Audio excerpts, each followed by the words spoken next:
of summer. I'm traveling up to the Mexican border right now, and I got caught in a no-commo zone where I started losing reception. I don't know if I'm in a much better place, but we have a bunch of windmills coming up. And I wanted to show this because somebody was asking about windmills, wind power. The wind is howling today, and these windmills are howling. You'll see here in a second. Wait for someone to come on here.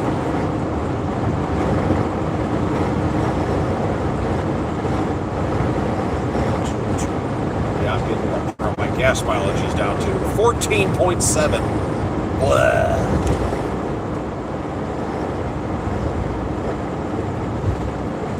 Just want to make sure this stays up live.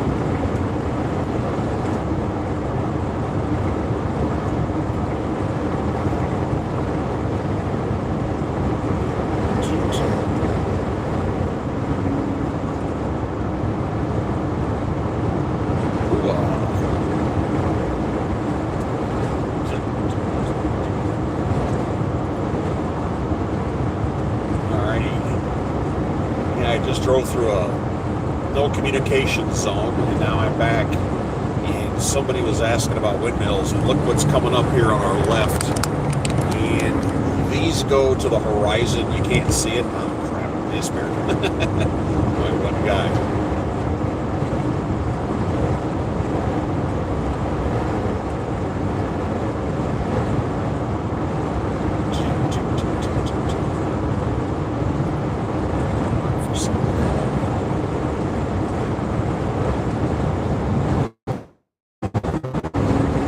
Flown over these things in so many different states.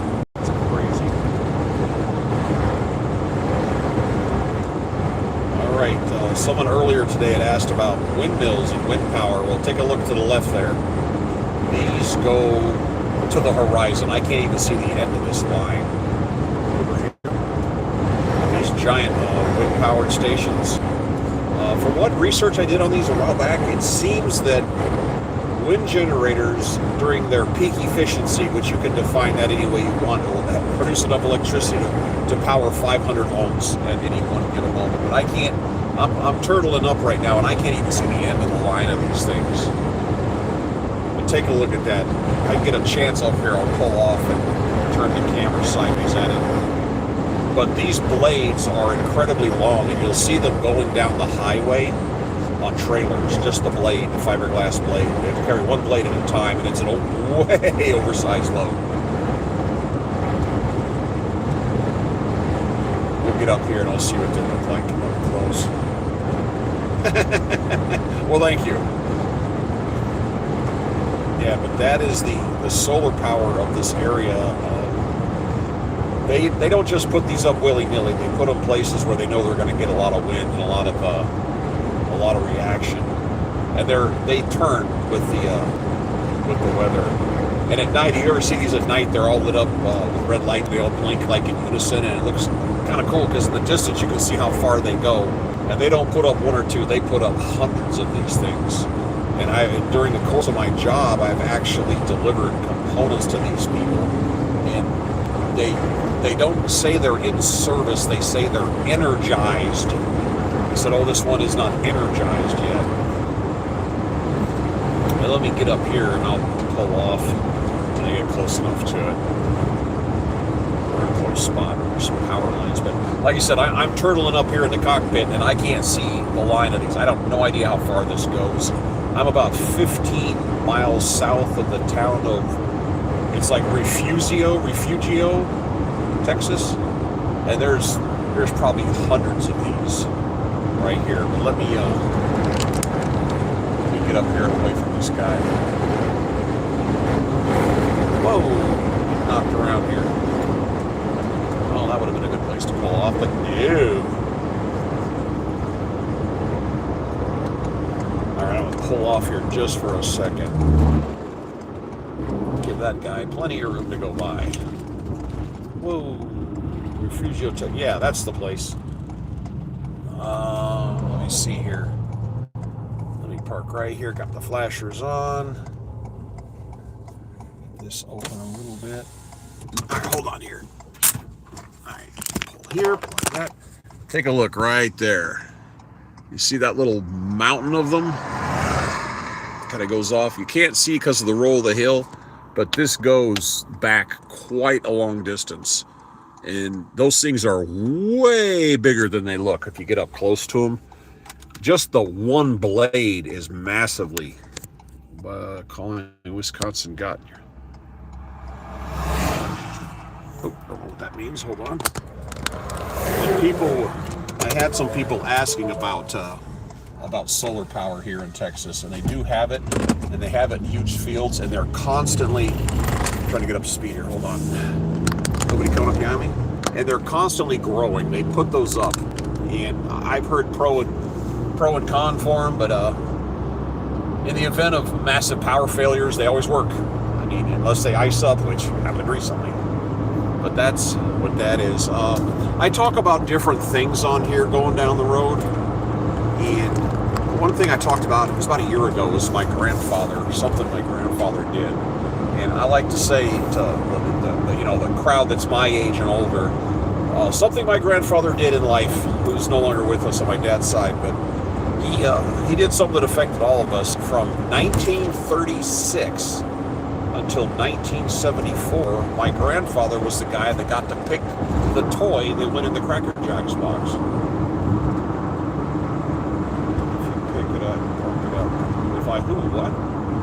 If you park it up for 10 seconds, what does that even mean? Park up for 10 seconds. Again, what does that even mean, park up? Like stop driving? Oh, there's more of them. They're going to be off the front end of the vehicle here, or the windows. Like I said, these things go on for days. So he was the guy that got to pick the toy that went in the Cracker Jack box. And nowadays, they still sell Cracker Jacks. They're not... I was just parked for 10 seconds. What are you talking about? There was nowadays Cracker Jack is a sticker. Well, back in the day, it was an actual trinket, a toy, something you could hold in your hand, in a little aircraft or a little tank or a bomb or a little for the World War II stuff. And the rules and the laws that dictate how business is done has changed over the years. And back when my grandfather was young, back in those days, so there's more. Can't park there, dude. Here we go, do this again. See more of them? And they're there. But they go forever and a day. During the time he was doing it, bribery was the name of the game. Now, by the rules of business, you can't do that anymore. But back then, bribery was just how business was done. And if you think about that, if you're a company and you're making 50 million, little tanks or something, and you want this guy who makes the choice of what they're going to put in the next batch of Cracker Jacks to buy your trinket, what are you willing to do for that guy to convince him to buy yours? That's what it came down to. And my father, when he said that, he was born in 42, so he was a teenager in the 50s.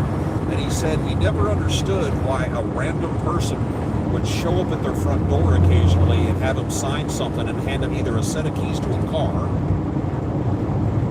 or a package would show up. Like he mentioned, oh gee, I want to go on a hunting trip, and all of a sudden one of these toy companies gives them an all-expense-paid trip to go duck hunting in Wisconsin or something. Now, oh, here's a gold inlaid engraved double-barrel 12-gauge shotgun Browning.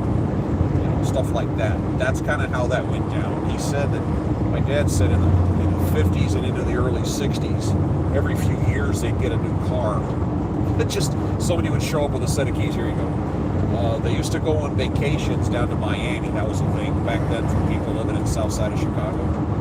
They would go to Miami on vacations. They would go on Myrtle Beach, stay in these really nice hotels on a semi-regular basis. My grandparents' home the town is actually Midlothian. It's the south side of Chicago. My grandfather built his home in 46 and lived there for the rest of his life. He died in 86. and the house was of the design of the era, but then it kind of got too small. He said one day these guys showed up, a work crew showed up, they went on the back of the house and added on a family room. They went out there and did the whole thing, and then they left. You know, there was no bill attached to it. It just happened. And my dad's going to me, it was like, yeah, no big deal. But that went on until 1974 when I think they got rid of him and they found somebody that would do it for less money, or they just went to a cheaper version or something. But that was his deal. And during World War II, his job was considered essential. Rocky Mountains. I was expecting the Rocky Mountains to be a little rockier.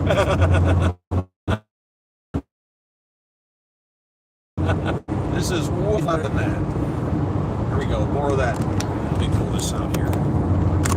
And again, we're going down the road, and there's more of the windmills.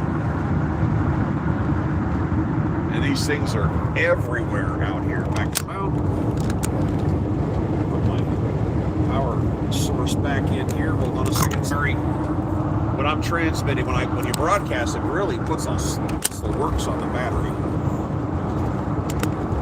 Yeah, and I'm from Colorado. Let's get banded. Whoa. Let's go. What? Banded? Okay. Yeah, we're still in South Texas. We're probably 100 plus miles from the border. We're northeast on Highway US 77, and my next turn is at 160 miles. It says literally turn onto the tollway.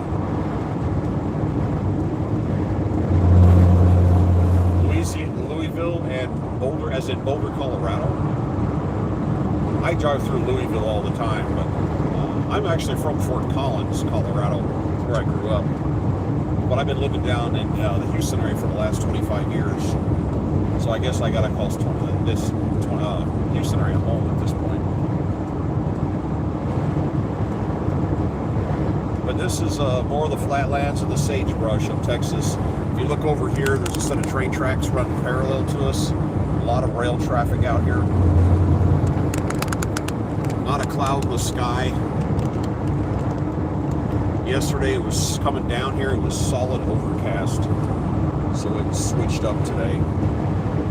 And I was able to get around that storm. I had to drive in some of the snow ice conditions from approximately Little Rock, Arkansas to Texarkana. I don't know how far that is, it just took forever. And that kind of sucked, but can't do anything about it. So I stopped down here at a pilot, spent the night, froze, it was cold, it got down to 28 degrees, which for the border town is ridiculously cold. Got up, went to do my drop, got it taken care of pretty quick. I was supposed to be picking up 3 little pallets at 2,000 pounds, and they ended up giving me 4 at 2,500. And it said every pallet box, or small pallets, they're real heavy, they all said do not stack. Well, since they added an extra pallet, they had to stack one, and that pallet weight kind of worked its way to the one below it, and it was kind of starting to fall over, and the forklift guy was able to get it out, but it took some special tools because it's kind of a dumpster fire, but we got it out of there, fortunately. And this van drives way different with the 2,500 pounds missing out of the back end of it. I back it, everybody. Yeah, I was out here broadcasting this morning, showing this terrain early, and it hasn't changed in a couple hours. And there's a couple of spots where you have no reception and you can't transmit because there's not enough bandwidth out here. And I don't know if it's going to happen again. I think I'm out of it. I have 3-ish subscribers you want to buy. 3-ish subscribers you want to buy. I'm good, thank you. This is a hobby for me. This is just something I do for fun. And I have people from around the world come in here. I have 3 locations. And people come on here just to see the terrain, see what looks different. This is South Texas, head northeast, kind of out the right door here. I don't know, 100 miles is the Gulf. We're kind of following the Gulf up here. I've had a couple of guys speaking from New Zealand, Australia, the UK, Albania. I had a guy from Ethiopia the other day. they like to see. This is what the terrain looks like. It's kind of dry down here, which is weird because a lot of Texas is really humid. Monkey Slough. The Monkey Slough River. And we're going through some small towns. I think 77 slows down and cuts through a few towns here, and as you can see, this kind of older look of the area. I like to, up in the Northeast, I like to run the camera, and early in the morning, it's like fog and mist, stuff like that, and people that live in dry climates see that, and they're like, wow, all right, we're backing off. The speed limit's 55 right here. And the way small town Texas cops operate is they sit on the other side of the sign and blast you with radar coming into town. And that's how Woodboro, that's this little fly speck of a town we're going through right now. Fly speck being the key phrase.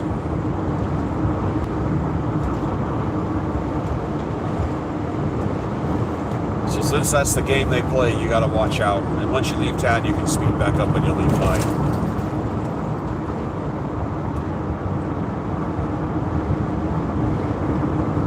Gas station with all their pumps closed off, the diesel at least. Nope, the whole gas station's closed.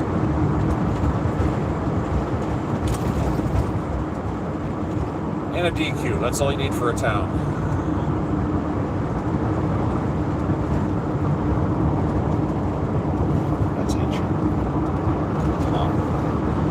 Tell you what, when we get up here, if I see another, which I'm probably going to, another old, worn-out, closed gas station, I might bail out and take a picture and show you what it looks like. Kind of looks like something off of Route 66. Yeah, this road is loud. I don't know anything about this area. Nobody lives out here, but this road is, I don't know if you can hear it, but this road is loud. This is old high. This is not an interstate. This is just a local highway, but yeah, this road sucks. A lot of road noise. Oof. Let's see here. Another town is. Yeah, so I see one of those little burned out gas stations. I'll pull over it and I'll jump out and show it to you. It's kind of interesting. Yeah, this road isn't any better on this side.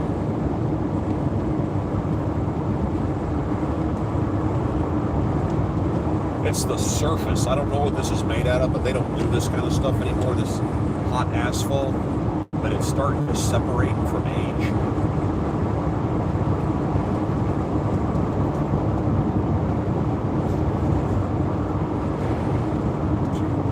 Let's see here.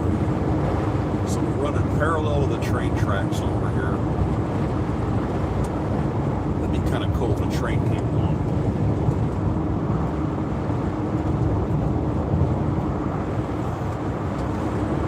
See how it looks like there's ruts in the road. There really aren't, but it looks like there's two troughs. And I remember my dad used to live in Lake Tahoe in California, and these ruts would be worn. And this is back when people had tire chains, and they would dig troughs. And he had a Ford Bronco with some oversized tires, and the tires were a little bit wider than the troughs, so we would go down the road seesawing back and forth between the sides, kind of like rolling in a bathtub, and eventually it wore out the outer edges of the tires. You were constantly just wobbling back and forth, and that I remember the tread wear was really funny. Welcome to Refugio. These little teeny tiny towns will have high school football teams made up of high school kids who are 6 foot something that weigh 300 pounds. And they go play the big city teams that have more, people to choose from to build their team, and absolutely stomp on them. Yeah, that's kind of what this is an ancient piece of highway right here. Ooh, there's a check station. Doesn't look like it's open. Yeah, this is an older style of asphalt. Is anybody there? Is it open? Nope, nobody there.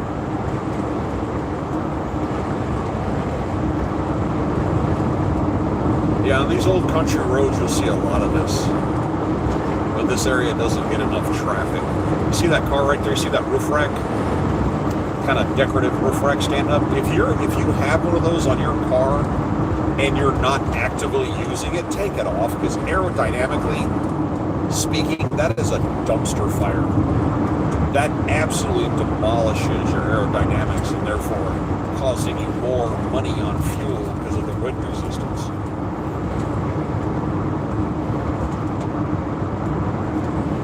All right, slowing down, coming into town again. Let's see how this one.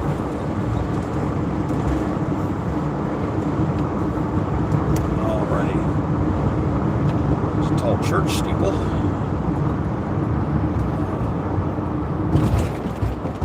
Whew, I got quieter all of a sudden. This is the town of Refugio.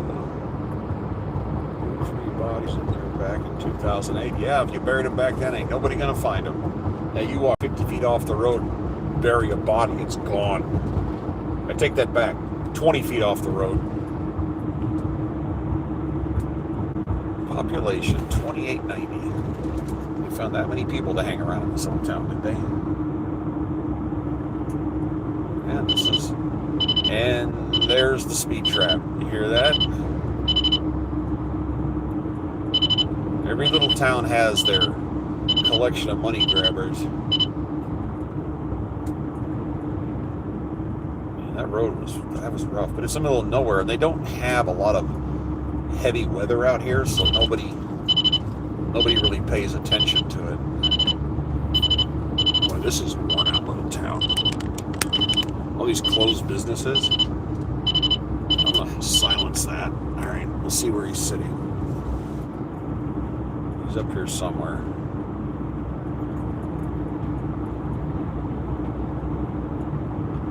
Let's see here. Maybe worse than the roof rack for fuel. That's possible. Yeah, it's parasite drag, and there's a point. Every vehicle's got its sweet spot for mileage. And I used to have a Mazda 3. The 2.3 liter Mazda 3, and I used to drive it back and forth to work out to New Mexico when I was flying.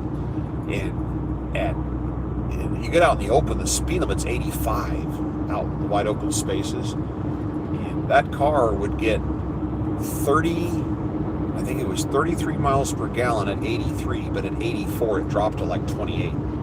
That was the sweet spot. It didn't want to go. Well, the radar detector is absolutely freaking out right now, which means he's somewhere here. And it just stopped, so I must have been sitting back there somewhere. But yeah, that was the sweet spot. So when you start adding parasite drag to your vehicle, let me talk aerodynamics. You got parasite drag and induced drag. Induced is just you are creating it by moving through the airflow. There's the police van right there on the left.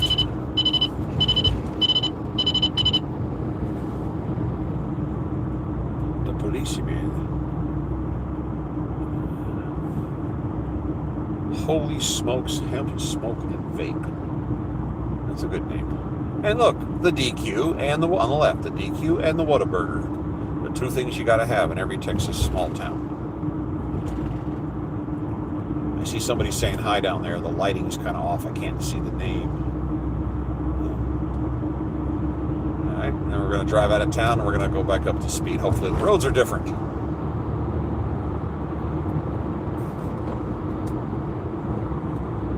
Let's see what we have here. Yeah, it's above. People talk about running your air conditioning. Makes your gas mileage go down. Well, above 35 miles an hour, having your windows open is worse. So if you're running AC on the highway, run your air conditioner. Little aerodynamic things make a difference for your mileage.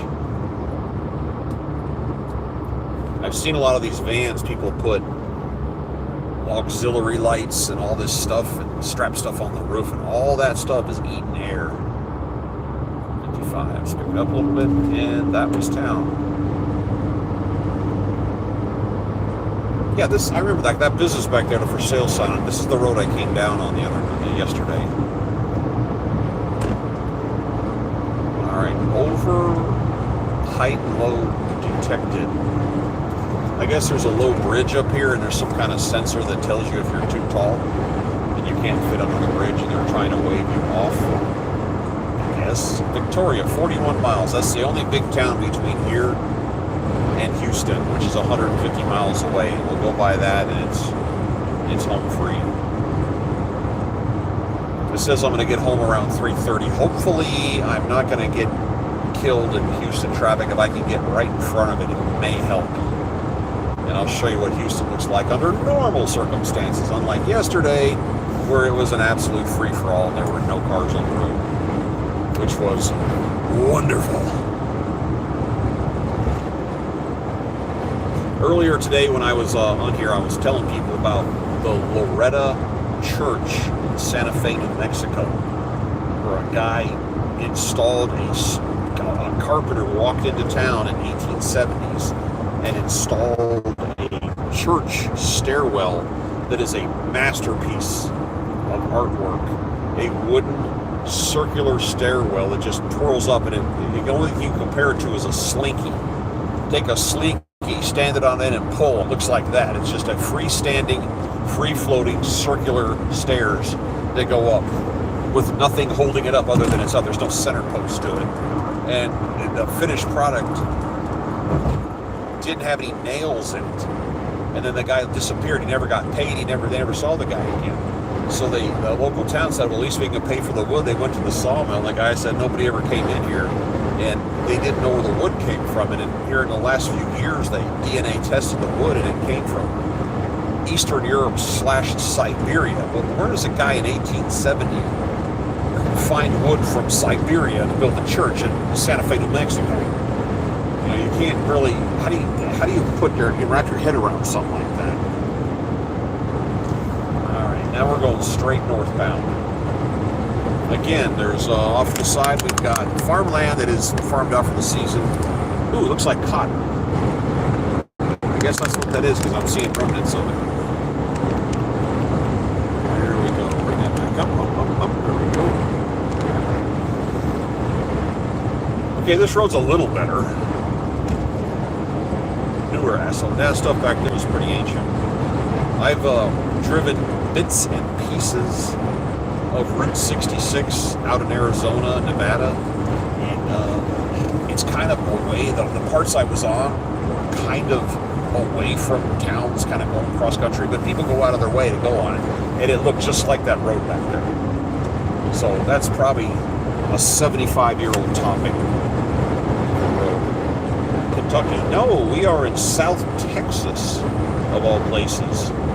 I did a delivery down on the border. I mean, we were within a couple hundred yards of the Mexican border in the town of Hidalgo, which is right next to Brownsville, and dropped off and started filming the way out to see what this looked like, and had a pretty good time coming out of there.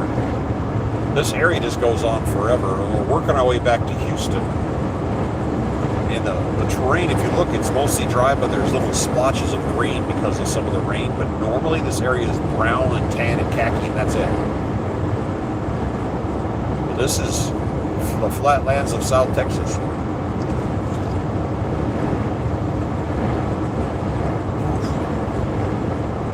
And yesterday there were deer, little tiny white-tailed deer, but they were all over the place on the side of the road eating.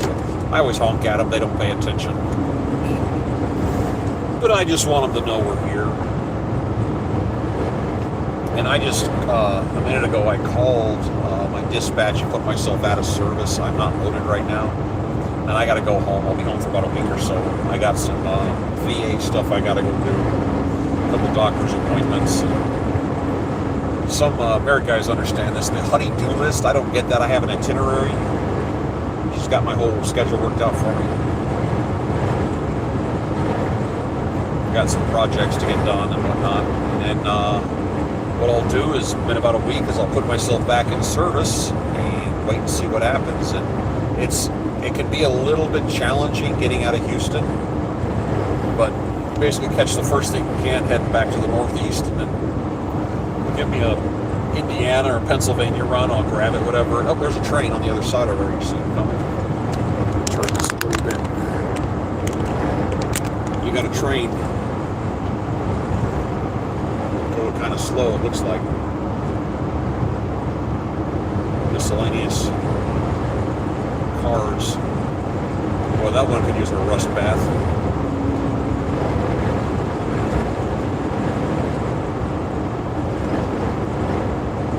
Well, that is. Usually the trains match, you know, they have like a certain type of load. This is like whatever they happen to find sitting there, they grab.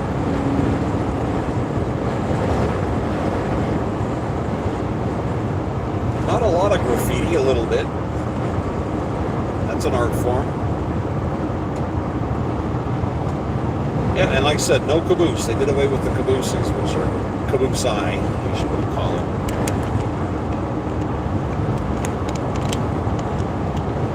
Alrighty, that was our big exciting train passing. Sorry, that's all I got for you. Listen to acidic. Does that say acidic music? I don't know what that is. What is Hasidic music? I listen, you know, everybody's got what they like. I listen to 80s rock and big band music and some kinds of what's called ambient or smooth jazz. And there's a type of music I discovered years ago called space music by Musical Starstreams, which is just kind of an electronic thing, and I enjoy that. But as of recent, I've been doing this, so I haven't listened to as much music as I normally mess with. But I'm not familiar with Hasidic music. I like background sounds. I'm that weird guy that likes big band music.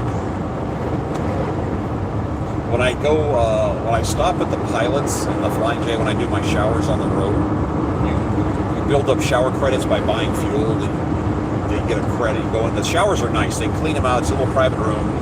Toilet, sink, mirror, shower. There's a fan in there, and they give you towels. They give you a washcloth, a towel, and a mat. And it's a nice setup, and a lot of guys will be in there with their phones, and you can hear all kinds of weird music coming out of the room. And my tradition is to go with my little speaker that's slightly bigger than a golf ball. I set it on the counter, and I play big band music. And when I come out of there, there's usually a few people staring at me because they want to see who is in there playing World War II stuff. Scotland, wow. Well, we're about 2 hours ago, I left the Mexican border here in South Texas, over near Brownsville, and we are heading home. And I was broadcasting there for quite a while, and then we get into the no-commo zone where you can't even get phone reception, so I had to shut down for about an hour, and now we're back. And we are on U.S. Highway 77 northeastbound. We're going to be passing through Victoria, Texas, on the way to Houston. And I just went out of service. I've been out here working for about 3 weeks, a little over 3 weeks. And now I'm heading home. I've got a bunch of errands to run tomorrow. And my wife's got a bunch of errands for me to run, probably. But I'm going to be home about a week. Take care of around the house stuff, and then I'll go back in service. That's one of the great advantages of being an independent contractor, is you can go in and out of service whenever you want. England, right on. So this is the flatlands of Texas. The scrub brush on the sides, kind of sick-looking trees. This whole area is like this. And this goes on for miles and miles and miles. This hasn't changed in a couple of hours. The only big difference is the train tracks is on the other side. I'm currently going 63 miles an hour. This is about as fast as I drive this van for gas mileage purposes, because aerodynamically this thing's a brick. And we have a crosswind going on that's kind of knocking us around a little. If you haven't noticed. 37 degrees, right there on the border. When I woke up this morning, it was 28 in the van, which is a lot of fun rolling out of the sleeping bag when it's 28 degrees and trying to get dressed in a confined area. When you're old, which I am.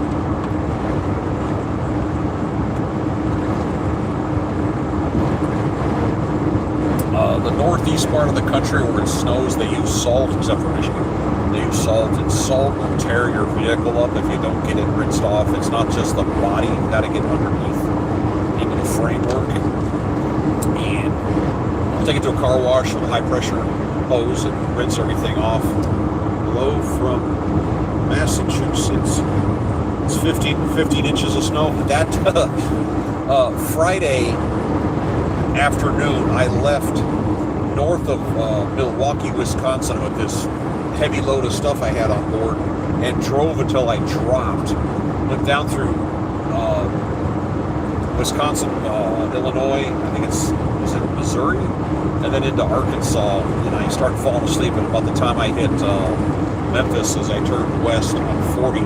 And I was right in front of that storm that was coming across country. And even when it showed me being in it, there wasn't a flake of snow falling, which was weird. I whipped into the rest area, the Arkansas-Missouri state line rest area, refilled my water bottles, came out, there was snow blowing all over the place. And I continued to Memphis, turned west, made it about halfway to Little Rock, and my brain started making bad choices. So I said, okay, time to stop. And when I got up Saturday morning, there was snow everywhere. I got to blaze trails pulling out of the park. It was only like 4 inches. Yeah, 4 or 5 inches, and I had to blaze trails in a van getting out of the parking lot. And then I had to ride an ice to get to Texarkana and turn south, and it kind of went away. But yeah, that storm, even our company set out a memo to all the drivers to be ready for it. Is it still snowing and blowing there in Massachusetts? I haven't looked at the radar today.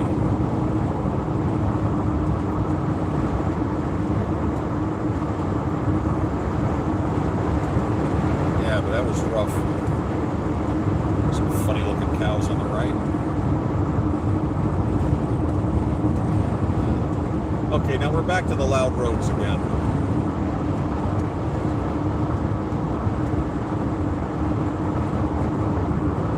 It was a good storm. Everyone got hit yesterday. 20. Wow.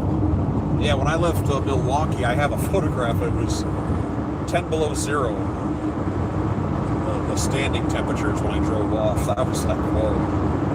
I've been living down here in Texas for the last 25 years, and we bought our townhouse 13 years ago, and I think we've turned the furnace on twice in 13 years. This rather rough, rather loud road is US 77 northeast bound, heading towards Victoria, Texas. And some of these way out of the way Texas roads look like this.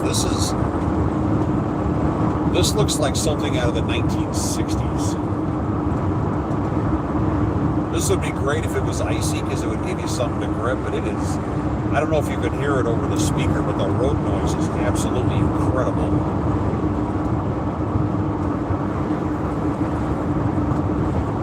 But there's nobody out here. Look around. There's no towns out here. We're just kind of in an isolated area. Because you got to remember, Texas goes on forever. If you were on Interstate 10 in Louisiana and you cross the border, you run into a sign pretty soon that says El Paso, also Texas, 983 miles away. What is that? 1,600 kilometers or something?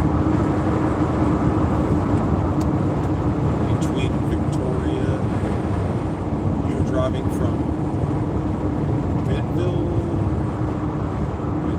Yeah, I'm coming up from the border on my way to Houston. I was in Hidalgo, just west of Brownsville, right up within a few hundred yards of the border. My earlier broadcast that I did, I turned around and drove down a dirt road, and there was the border wall, and there was a wide open gate, and I drove right up to the gate within about 50 feet of it. And filmed that. There were probably cameras watching me. I don't know why the gate was wide open, but it was.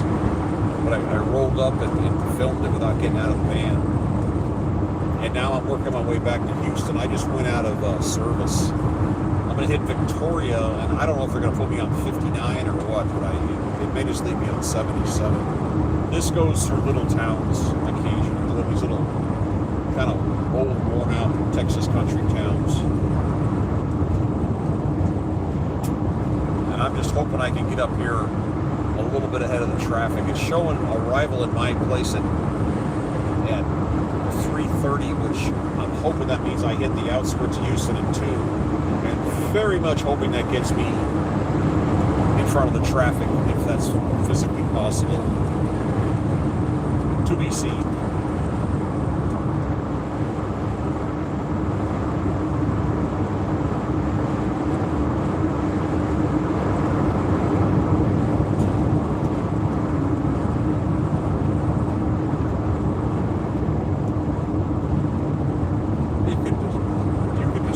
This area as miles and miles of miles and miles. There ain't nothing going on out here. All right, we're kind of off the beaten path here. When I get closer to Houston, I'll come back on again because there's something to look at. This out here is a whole lot of nothingness. But I'll catch up with you guys later. Alrighty, take care.